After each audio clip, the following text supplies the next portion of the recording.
If you're watching this, you've probably got some interest in alcohol or alcoholism or heavy drinking, because I really did nearly lose my life over it. I'm going to talk about the steps to recovery, how I managed it, because I never thought I'd manage it when I was in hospital in 2019 with alcohol-related cirrhosis, ascites, spontaneous bacterial peritonitis, low sodium level, huge hernia. I never thought I'd get back, but thankfully the doctors and the surgeons who cut away my hernia saved my life. But I had to do a lot of the hard work myself. And I mean by that is staying sober. Now, in 2021, July 14th, my father passed away, and I was still very weak then. But I thought to myself, I've got to get myself pulled together a bit. My size fluid was starting to, go down a bit anyway. I was starting to feel a little bit better than I did in 2019, a little bit. I was still only walking 10, 15 yards at a time. I still felt very weak, very faint, very unable to do much really. My daughter came up from Manchester, helped me out. We managed to get a suit. I'd lost a lot of weight, and relatives that came to the funeral and said, "Wow, geez, you look terrible." They hadn't seen me for years, and I just pulled myself back a little bit after that funeral. I thought, my father wouldn't want to see me in this state. He did see me sober, which was good. I'd been sober for a couple of years, but I was still very malnourished, and I still wasn't myself. But I thought I'd got to fight on, to help my mother out really. One of the big things, and myself and my daughter and various other people. So previous to that, I'd been in a bit of a state of not being able to walk very much. So I pushed myself every day after that to walk a little bit further, from 10 yards to 15 to 20, and that's what the doctor, and she said, just push yourself, you'll be fine.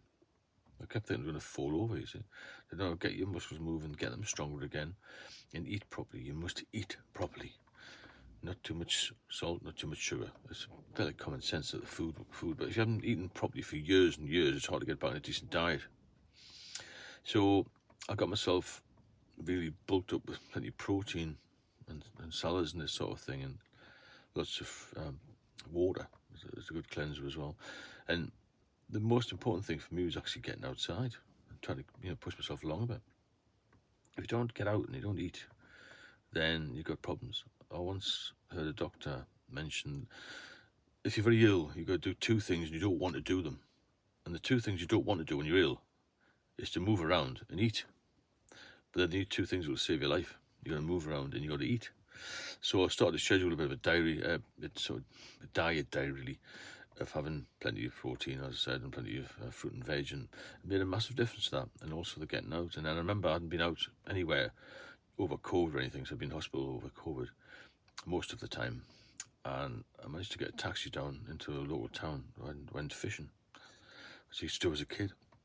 The benefit of that was just to get out. I didn't catch anything, but I remember walking down the river bank, or walking slowly down the river bank, thinking, I'm out. I've got a chance here. I've got a chance to get back in the game, get my life back, And I saw this huge heron on the river, and I thought, isn't it lovely to be in nature? Trees. It was quite a sunny day. It wasn't particularly warm, but I just remember I'll never forget that day.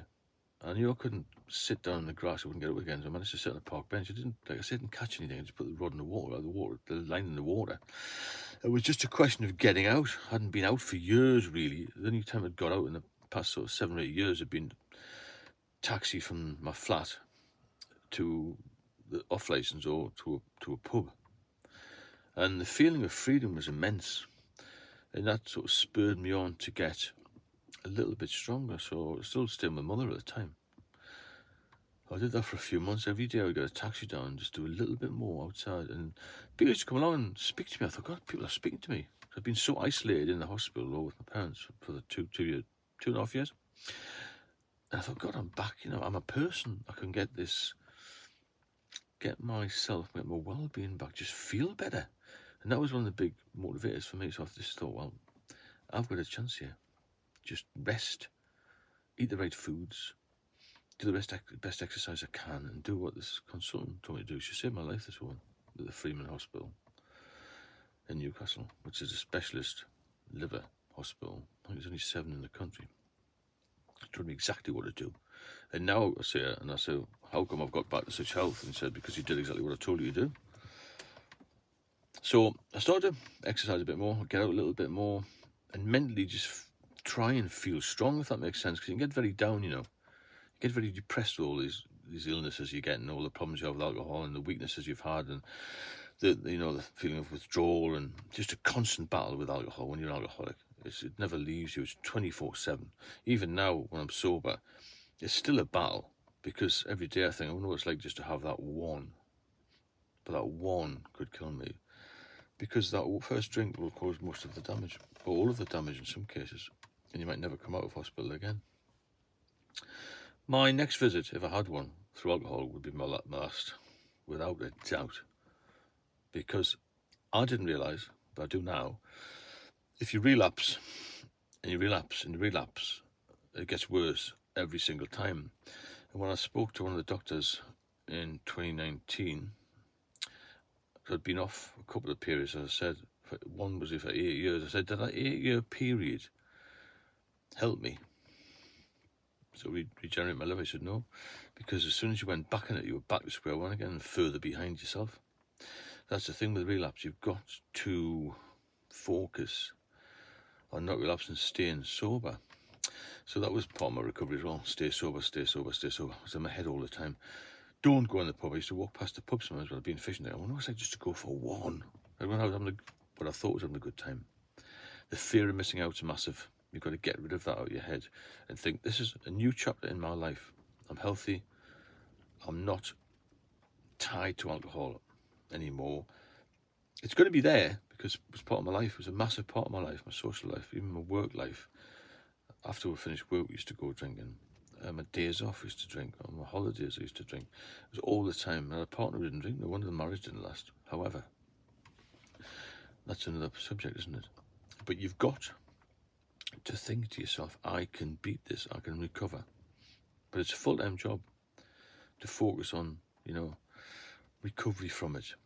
Because it doesn't matter how much you tell yourself that you're not going to drink again, there's always something in the back of your mind thinking, I wonder what it's like to just have that one. I don't know where it comes from. It's as if you're harming yourself over and over again, isn't it? Because it's an addiction. I was speaking to a consultant in the hospital, again, the Freeman Hospital.